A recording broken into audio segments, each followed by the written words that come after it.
Hey everyone, welcome to week 62, day 4. Today's Thursday, the 4th day of our ongoing Who Are You week. What have we learned about myself? That I love video games, that I love comic books, that I love football.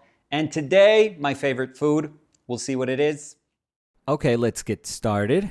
This is going to be day 4. This is our 4th day on our Who Are You week. We've had a really cool week, I think, and we've been able to tie a bunch of these things that I like with my past, with my history, with the relationships that I have with the people that I love. So on Monday, we spoke about video games and how that has been a constant in my family life.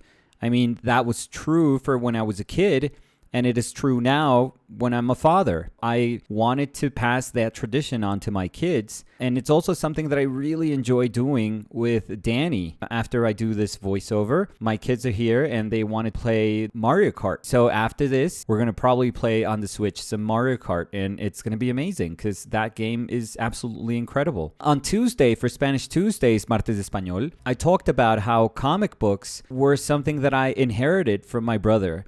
And it was something that, for some reason, my parents wanted to keep alive. My parents thought that these books, maybe my brother enjoyed them so much that they wanted to keep them. And they traveled with these comic books. Now, I'm not talking about them being like hundreds of comic books. No, they were probably in the tens of comic books, maybe a couple of dozen comic books. It was not much. I knew them by heart. I knew all those stories because I read them and reread them constantly. But the fact that my parents decided to keep them, the fact that my brother was somebody who found them enjoyable and he got super excited when reading them, and that I inherited them and I was able to also, feel that enjoyment and that excitement through looking at these wonderful images and these absurd stories of superheroes, that is probably one of the most important parts of my life, because if it wasn't for that, I just wouldn't be an artist. When I look back, I really feel that at that moment is when I realized that that's what I wanted to do, that I found this so fascinating. I found the world of imagination so absolutely fascinating that I had no other choice, that it was so clear in my mind, even when I was little, that that was going to be my life. My life was going to be tied to making images and to just feeling overjoyed by exploring the limits of my imagination. So I'm always going to be indebted to my brother liking those things and passing on that torch to me, and my parents realizing that this was something that we could enjoy. Yesterday, it was a little bit different, but equally as important, I would say. This is probably my most passionate side when I speak about football. While I was painting, I was listening to Liverpool squander a game that they were winning 1-0 and Leeds tied the game. And I felt a little bit miserable, I mean, this whole season for Liverpool has been a nightmare, but I still love them. I still love them to bits. I would love a Champions League with Leicester and West Ham. That would be awesome. That would be amazing, I think. So like I was saying, I think that football is just my more passionate side. It's that side of me where I can't think rationally. Because when you think rationally, feeling so absorbed and so invested in a sport just doesn't make sense. Yeah, it really doesn't. That's why people that don't like sports, they watch sports fans and they feel like they're stupid. That they are absolutely ridiculous human beings. And I get it. If you take a step back, it's all dumb. It's all stupid. To root for a team, it's dumb. I mean, I am rooting for a team in Liverpool. I mean, the Atlantic separates us. And regardless of that fact, I just love how they play. I love how they hustle. And I've always enjoyed a team that just runs their heart out. So I get it. People that know how corrupt sports are, people that think that when you look at sports, you're overlooking, social problems that are far, far more relevant. And perhaps all those things are true. But there's something beautiful and wonderful about competition. That's why football is amazing. That's why the Olympics are amazing. I think that that's part of us. I think that that's part of our DNA. And I don't think this solution, if there's a solution to this problem, or if this is even a problem, is just to say sports are stupid. Now, when I take a step back, and when I see that some football players are getting paid £350,000 a week, that's too much. I mean, nobody needs that amount of money. That's like abstract amounts of money. Absolutely nobody on this earth needs to get paid that amount of money. So I do think the money side of football is also completely disproportionate, and it's obviously wrong. Now, today, we're going to speak about something that is perhaps equally as wrong. And it's something that I rationally also know and understand that it is wrong, and I still like it. I would even say I still love it. Yesterday, we were talking about how when I was a kid, I was a little overweight, a little bit obese. There's no mystery to this. You're only obese if you eat too much. So I was probably eating too much. When I look back, you know what the weird thing is? When I look back, I don't really understand what is it that I was eating a lot of. I mean, I'm sure that I just ate all the time. I couldn't tell you right now what was it that I ate a ton of. I think it was like bread, maybe. I don't really know. I don't get it. But for sure, I was eating a lot. Today, we're painting pizza. Pizza is my favorite meal. Nothing even comes close. Nothing else. They're like homely meals, stuff that I would eat at my mother's place, stuff that I grew up with that I absolutely adore. I love like a good piece of meat and rice and mashed potatoes. That to me is just such a simple, homely meal that it's like perfect. Or for example, ground beef and lentils and rice, perfect. Or just lentils and rice, perfect. Perfection. I mean, I could eat lentils and rice for my whole life, and I would never feel disappointed. Every single day, I would be like, that's amazing. What's for lunch? Lentils and rice. Why do you ask if you know the answer? It doesn't matter. It would be amazing. I could also eat every single day fried eggs and rice or scrambled eggs. I think eggs are amazing. It's like eating the universe. We could survive on eggs. Well, we can't survive on eggs. Our cholesterol would go through the roof, but it's just like eating like a small planet. I feel like Galactus every time I eat an egg. Eggs are probably the most miraculous, incredible food ever.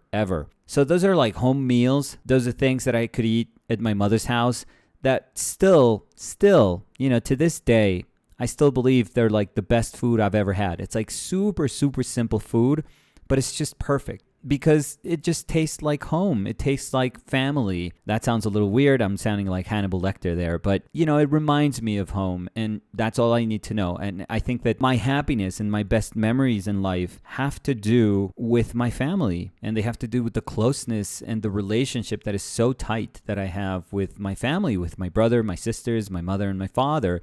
And nowadays with Danny and my 2 kids. That's my core. Those are the people that I love. So anything that can make me feel close to them, and anything that made me feel close to the people that I loved when I was younger, is something that I'm going to enjoy nowadays. And I think that's the thing with pizza. We didn't go out to eat that much when we were kids. Eventually, we were like 5 kids. So I'm guessing it was never easy for my parents to take us out. But I remember when we were younger, we would go to this one place where they had like chicken pizza, and it was so good. But Again, I don't think the pizza was good. I just loved that my father, my mother, and my sisters and my brother, we could go out as a family and have a meal. That's what was amazing to me. I remember that when it was Sunday and we were together and my dad was in the house, because my dad worked a lot and he wasn't in the house that much. But if he was at home, he was like, oh, do you guys want to have some pizza? And we were like, hell yes. And it was amazing because we ordered pizza. We sat in front of the TV and we would watch, Mission Impossible on the TV. Like I said yesterday, we only had one TV and it was in my parents' room. So we would all be there just eating pizza and watching like a television show. And it was perfect. It was nice. It was my family. It was a moment where you felt like we were all there. And I think that that's why I love pizza. Again, it probably has nothing to do with pizza, even though it's the best thing on earth. And I'm fully conscious that this sounds super trashy, that what I enjoyed was just sitting in front of the TV and eating pizza with my family. But I don't care. That was part of our family, and that's a part that I incredibly enjoyed. And it felt special. It felt different. Everything about that just felt good. Everything about that just felt right. I remember when we were younger, we were fortunate enough that my parents would take us to Disney World. We would go to Florida and we would go to Disney World. In Colombia, we didn't have all this, American food. So when we would get there, oh my God, we would go insane. We would go to McDonald's and Burger King. My brother, for example, loved Count Chocula cereal and Frankenberry cereal. We were the sort of people that when we were going to go back, we brought food with us. Our bags were full of food. My brother would bring a ton of cereal so that he could eat it here in Colombia because it was so weird and strange and it tasted like nothing that we tasted over here. These were things that were not part of our lives. So when we traveled, when we were fortunate enough to travel, we were like, okay, this is special. Like for us, McDonald's felt like doing something that was super, super special. Obviously, now I'm older and I haven't stepped into a McDonald's for decades because it is horrible. But it doesn't matter. Like back then, it just felt amazing. It felt so foreign. It felt so special. And I remember when we first went to a Pizza Hut. Now, I know that this sounds dumb and this sounds stupid. And again, this sounds like super trashy. We might as well be rednecks. But I remember the first time we went to a Pizza Hut restaurant. This is when they were actually restaurants. They would bring pizza to your table. I remember tasting that pizza and just feeling like I was in heaven. This taste like nothing I've ever tasted before. Pizza back home, it doesn't even compare to this pizza. In the early 90s, when our economy just opened up and all these franchises could come into Colombia, I remember when they opened up a Pizza Hut, and my parents would always tell me that for my birthday, we could go to lunch wherever we want or to dinner. And I would always say Pizza Hut. That's what I want. That to me is my fondest memory. And it's this food that meant something special. And we would go to Pizza Hut and it was great. But I could tell you right now that it's never tasted like it tasted back then when I was probably like 7, 8, 9 years old. And I took that first bite off of that slice and it just tasted like a miracle. It has never tasted like that again. And I know I'm being nostalgic, and if I could go back and taste that pizza again, I would probably say, yeah, this tastes like regular pizza. But at that moment in my life, it just felt so different that I've held on to that memory for over 30 years. And I know it sounds weird, and I know it's not healthy either. Because nowadays, people are far more conscious about what they eat. I mean, this is very, very true today. I'm even far more conscious of what I eat. But even for me, I'm never going to deny myself that pleasure. Ever. I'm a human being that believes in being happy and how you can be happy and be balanced. If you say you like meat, you don't have to eat 5 pounds of meat every single day. You can have meat once in a while. You can have chicken once in a while. You can have fish once in a while.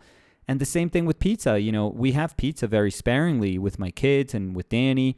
But every time I have it, it's great. It's amazing. Yeah, I'm getting older and it doesn't sit well, but it doesn't matter. I've thought about this in my life and I want to be happy. I just really enjoy being happy. And I know people would tell me, well, wouldn't you feel happier if you know that your body was better and that you're going to be healthier for your kids in the future? And I say, yeah, but not really. I still feel that life is weird. Just getting by is so freaking hard in life that if you can just have a slice of pizza and feel happy, that's amazing. And not because you're stuffing your face with pizza, but because it reminds you of something nice. And I love cherishing those memories. And I really do believe that they are tied to all these things that we've talked about during this week. It's not about a video game. It's not about a comic book. It's not about, watching football or kicking a football. It's not about eating a slice of pizza. It's about everything that made those things important in my life. And up until now, these 4 stories that we've told, none of these things would be if it wasn't for my family. So I think that that's what keeps me connected to the moments that I've enjoyed most in my life. And I like having those moments. And I'm willing to say, hey, I'm going to have a bit of heartburn if I eat this Domino's pizza. But you know what? It's going to feel amazing. There is such a thing as leading a happy life, as being happy. It may sound ridiculous, but I think feeling happy and being okay with yourself and enjoying life, I think that has a healing effect. I really do. I really, really do. So for now, I'm going to say that pizza is still going to be very much so a big part of my life. and I'm going to say it's going to be there because the memories that I have of my family are still very fond memories. And I want to keep those things alive. And I really don't think you could construct those memories if you were speaking about broccoli. I don't think this story would have the same gravitas if I would say, and we all got together and we had a piece of cauliflower. That doesn't sound good. I mean, that sounds healthy. I'm sure everyone was the better person for it. All of our bodies were grateful. But that's not a good story. That doesn't make people happy. 20 years later, I wouldn't be yearning for cauliflower. So, I'm sorry, but it had to be pizza. I actually liked today's painting. I really liked today's painting. I thought at some point it was escaping me. I was like, what am I doing? What am I doing?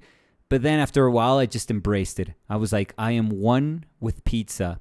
And I ended up feeling like I was painting Pizza the Hut, from Spaceballs. As soon as I acknowledged that this is what we're doing, embrace the double cheese, triple pepperoni, take it all in and paint it. The painting just made sense. So that's going to be it for today.